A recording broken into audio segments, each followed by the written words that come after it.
ओम श्री गणेशाय नमः। ओम नमो भगवते वासुदेवाय। श्रीमद् भागवत में दशम स्कंद 81वां अध्याय प्रारंभ करते हैं। सुदामा जी को ऐश्वर्य की प्राप्ति। श्री सुखदेव जी कहते हैं, प्रिय परीक्षित, भगवान श्री कृष्ण सबके मन की बात जानते हैं। वे ब्राह्मणों के परम भक्त, उनके कलेशों के नाशक तथा संतों के एकमात्र आश्रय हैं। वे पूर्वोक्त प्रकार से उन ब्राह्मण देवता के साथ बहुत देर तक बातचीत करते रहे। अब वे अपने प्यारे सखा उन ब्राह्मण से तनिक मुस्कुराकर विनोद करते हुए बोले। उस समय भगवान श्री कृष्ण उन ब्राह्मण देवता की ओर प्रेम भरी दृष्टि से देख रहे थे। भगवान श्री कृष्ण ने कहा, ब्राह्मण, आप अपने घर से मेरे लिए क्या उपहार लाए हैं? मेरे प्रेमी भक्त जब प्रेम से थोड़ी सी भी वस्तु भी मुझे अर्पण करते हैं तो वह मेरे लिए बहुत हो जाती है, परंतु मेरे अभक्त यदि बहुत सी सामग्री भी मुझे भेंट करते हैं तो उससे मैं संतुष्ट नहीं होता। जो पुरुष प्रेम भक्ति से फल फूल अथवा पत्ता पानी में से कोई भी वस्तु मुझे समर्पित करता है तो मैं उस शुद्ध चित्त भक्त का वह प्रेमोपहार केवल स्वीकार ही नहीं करता, परंतु तुरंत भोग लगा लेता हूँ। परीक्षित, भगवान श्री कृष्ण के ऐसा कहने पर भी उन ब्राह्मण देवता ने लज्जावश उन लक्ष्मीपति को वे 4 मुट्ठी चिवड़े नहीं दिए। उन्होंने संकोच से अपना मुंह नीचे कर लिया था। परीक्षित, भगवान श्री कृष्ण समस्त प्राणियों के हृदय का एक एक संकल्प और उनका अभाव भी जानते हैं। उन्होंने ब्राह्मण के आने का कारण, उनके हृदय की बात जान ली। अब वे विचार करने लगे कि एक तो यह मेरा प्यारा सखा है, दूसरे इसने पहले कभी लक्ष्मी की कामना से मेरा भजन नहीं किया है। इस समय यह अपनी पतिव्रता पत्नी को प्रसन्न करने के लिए उसी के आग्रह से यहाँ आया है। अब मैं इसे ऐसी संपत्ति दूंगा जो देवताओं के लिए भी अत्यंत दुर्लभ है। भगवान श्री कृष्ण ने ऐसा विचार करके उनके वस्त्र में से चिथड़े की एक पोटली में बंधा हुआ चूड़ा यह क्या है ऐसा कहकर स्वयं ही छीन लिया और बड़े आदर से कहने लगे, प्यारे मित्र, यह तो तुम मेरे लिए अत्यंत प्रिय भेंट ले आए हो। ये चिवड़े न केवल मुझे बल्कि सारे संसार को तृप्त करने के लिए पर्याप्त हैं। ऐसा कहकर वे उसमें से एक मुट्ठी चिवड़ा खा गए और दूसरी मुट्ठी ज्यों ही भरी त्यों ही रुक्मणी जी के रूप में स्वयं भगवती लक्ष्मी जी ने भगवान श्री कृष्ण का हाथ पकड़ लिया, क्योंकि वे तो एकमात्र भगवान के परायण हैं। उन्हें छोड़कर और कहीं जा नहीं सकती। रुक्मणी जी ने कहा, विश्वात्मन, बस बस, मनुष्य को इस लोक में तथा मरने के बाद परलोक में भी समस्त संपत्तियों की समृद्धि प्राप्त करने के लिए यह एक मुट्ठी चूड़ा ही बहुत है, क्योंकि आपके लिए इतना ही प्रसन्नता का हेतु बन जाता है। परीक्षित, ब्राह्मण देवता उस रात को भगवान श्री कृष्ण के महल में ही रहे। उन्हें बड़े आराम से वहां खाया पिया और ऐसा अनुभव किया मानो मैं वैकुंठ में ही पहुंच गया हूँ। परीक्षित, श्री कृष्ण से ब्राह्मण को प्रत्यक्ष रूप में कुछ भी न मिला, फिर भी उन्होंने उनसे कुछ मांगा नहीं। वे अपने चित्त की करतूत पर कुछ लज्जित से होकर भगवान श्री कृष्ण के दर्शन जनित आनंद में डूबते उतारते अपने घर की ओर चल पड़े।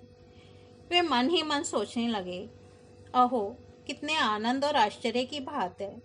ब्राह्मणों को अपना इष्ट देव मानने वाले भगवान श्री कृष्ण की ब्राह्मण भक्ति आज मैंने अपनी आंखों से देख ली। धन्य है जिनके वक्षः स्थल पर स्वयं लक्ष्मी जी सदा विराजमान रहती हैं। उन्होंने मुझे अत्यंत दरिद्र को अपने हृदय से लगा लिया। कहाँ तो मैं अत्यंत पापी और दरिद्र, और कहाँ लक्ष्मी के एकमात्र आश्रय भगवान श्री कृष्ण, परंतु उन्होंने यह ब्राह्मण है ऐसा समझकर मुझे अपनी भुजाओं में भरकर हृदय से लगा लिया। इतना ही नहीं, उन्होंने मुझे उस पलंग पर सुलाया जिस पर उनकी प्राण प्रिय रुक्मणी जी शयन करती हैं, मानो मैं उनका सगा भाई हूँ। कहाँ तक कहूँ, मैं थका हुआ था, इसलिए स्वयं उनकी पटरानी रुक्मणी जी ने अपने हाथों चंवर डुलाकर मेरी सेवा की। ओहो, देवताओं के आराध्य देव होकर भी ब्राह्मणों को अपना इष्ट देव मानने वाले प्रभु ने पांव दबाकर अपने हाथों खिला पिलाकर मेरी अत्यंत सेवा शुश्रूषा की और देवता के समान मेरी पूजा की। स्वर्ग, मोक्ष, पृथ्वी और रसातल की संपत्ति तथा समस्त योग सिद्धियों की प्राप्ति का मूल उनके चरणों की पूजा ही है। फिर भी परम दयालु श्री कृष्ण ने यह सोचकर मुझे थोड़ा सा भी धन नहीं दिया कि कहीं यह दरिद्र धन पाकर बिल्कुल मतवाला ना हो जाए और मुझे ना भूल बैठे। इस प्रकार मन ही मन विचार करते करते ब्राह्मण देवता अपने घर के पास पहुंच गए। वे वहां क्या देखते हैं कि सबका सब स्थान सूर्य, अग्नि और चंद्रमा के समान तेजस्वी रत्न निर्मित महलों से घिरा हुआ है। ठौर ठौर चित्र विचित्र उपवन और उद्यान बने हुए हैं तथा उनमें झुंड के झुंड रंग बिरंगे पक्षी कलरव कर रहे हैं। सरोवरों में कुमुदनी तथा श्वेत, नील और सौगंधिक भांति भांति के कमल खिले हुए हैं। सुंदर सुंदर स्त्री पुरुष बन ठन कर इधर उधर विचर रहे हैं। उस स्थान को देखकर ब्राह्मण देवता सोचने लगे, मैं यह क्या देख रहा हूँ? यह किसका स्थान है? यदि यह वही स्थान है जहाँ मैं रहता था तो यह ऐसा कैसे हो गया? इस प्रकार वे सोच ही रहे थे कि देवताओं के समान सुंदर सुंदर स्त्री पुरुष गाजे बाजे के साथ मंगल गीत गाते हुए उस महाभाग्यवान ब्राह्मण की अगवानी करने के लिए आए। पति देव का शुभागमन सुनकर ब्राह्मणी को अपार आनंद हुआ और वह हड़बड़ाकर जल्दी जल्दी घर से निकल आई। वह ऐसी मालूम होती थी मानो मूर्तिमती लक्ष्मी जी ही कमल वन से पधारी हूँ। पति देव को देखते ही पतिव्रता पत्नी के नेत्रों में प्रेम और उत्कंठा के आवेग से आंसू छलक आए। उसने अपने नेत्र बंद कर लिए। ब्राह्मणी ने बड़े प्रेम भाव से उन्हें नमस्कार किया और मन ही मन आलिंगन भी। प्रिय परीक्षित, ब्राह्मण पत्नी सोने का हार पहनी हुई दासियों के बीच में विमान स्थित देवांगना के समान अत्यंत शोभायमान एवं देदीप्यमान हो रही थी। उसे इस रूप में देखकर वे विस्मित हो गए। उन्होंने अपनी पत्नी के साथ बड़े प्रेम से अपने महल में प्रवेश किया। उनका महल क्या था? मानो देवराज इंद्र का निवास स्थान। इसमें मणियों के सैकड़ों खंभे खड़े थे। हाथी के दांत के बने हुए सोने के पात से मढ़े हुए पलंगों पर दूध के फेन की तरह श्वेत और कोमल बिछोने बिछ रहे थे। बहुत से चंवर वहां रखे हुए थे जिनमें सोने की डंडियां लगी हुई थीं। सोने के सिंहासन शोभायमान हो रहे थे जिन पर बड़ी कोमल कोमल गद्दियां लगी हुई थीं। ऐसे चंदोवे भी झिलमिला रहे थे जिनमें मोतियों की लड़ियां लटक रही थीं। स्फटिक मणि की स्वच्छ भीतों पर पन्ने की पच्चीकारी की हुई थी। रत्न निर्मित स्त्री मूर्तियों के हाथों में रत्नों के दीपक जगमगा रहे थे। इस प्रकार समस्त संपत्तियों की समृद्धि देखकर उसका कोई प्रत्यक्ष कारण न पाकर बड़ी गंभीरता से ब्राह्मण देवता विचार करने लगे कि मेरे पास इतनी संपत्ति कहाँ से आ गई। वे मन ही मन कहने लगे, मैं जन्म से ही भाग्यहीन और दरिद्र हूँ, फिर मेरी इस संपत्ति समृद्धि का कारण क्या है?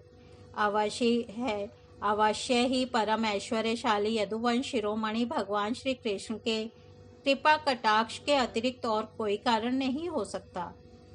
यह सब कुछ उनकी करुणा की ही देन है। स्वयं भगवान श्री कृष्ण पूर्ण काम और लक्ष्मीपति होने के कारण अनंत भोग सामग्रियों से युक्त हैं। इसलिए वे याचक भक्त को उसके मन का भाव जानकर बहुत कुछ दे देते हैं, परंतु उसे समझते हैं बहुत थोड़ा, इसलिए सामने कुछ कहते नहीं। मेरे यदुवंश शिरोमणि सखा श्याम सुंदर सचमुच उस मेघ से भी बढ़कर उदार हैं जो समुद्र को भर देने की शक्ति रखने पर भी किसान के सामने न बरसकर उसके सो जाने पर रात में बरसता है और बहुत बरसने पर भी थोड़ा ही समझता है। मेरे प्यारे सखा श्री कृष्ण देते हैं बहुत, पर उसे मानते हैं बहुत थोड़ा, और उनका प्रेमी भक्त यदि उनके लिए कुछ भी कर दे तो वे उसको बहुत मान लेते हैं। देखो तो सही, मैंने उन्हें केवल एक मुट्ठी चिवड़ा भेंट किया था, पर उदार शिरोमणि श्री कृष्ण ने उसे कितने प्रेम से स्वीकार किया। मुझे जन जन उन्हीं का प्रेम, उन्हीं का हितैषिता, उन्हीं की मित्रता और उन्हीं की सेवा प्राप्त हो।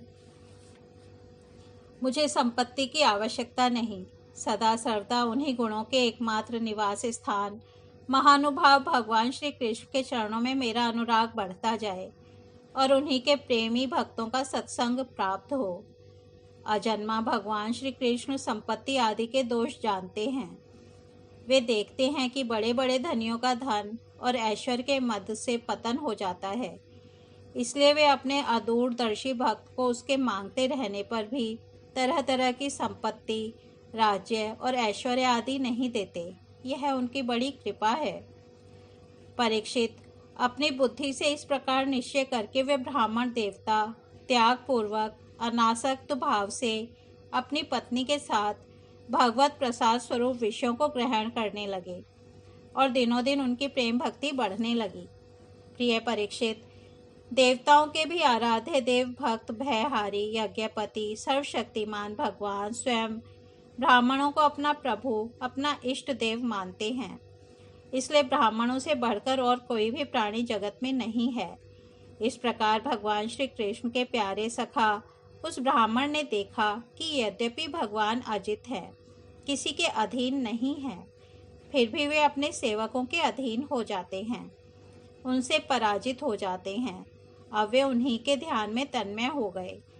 ध्यान के आवेग से उनकी अविद्या की गांठ कट गई और उन्होंने थोड़े ही समय में भगवान का धाम, जो कि संतों का एकमात्र आश्रय है, प्राप्त किया। परीक्षित, ब्राह्मणों को अपना इष्ट देव मानने वाले भगवान श्री कृष्ण की इस ब्राह्मण भक्ति को जो सुनता है, उसे भगवान के चरणों में प्रेम भाव प्राप्त हो जाता है और वह कर्म बंधन से मुक्त हो जाता है।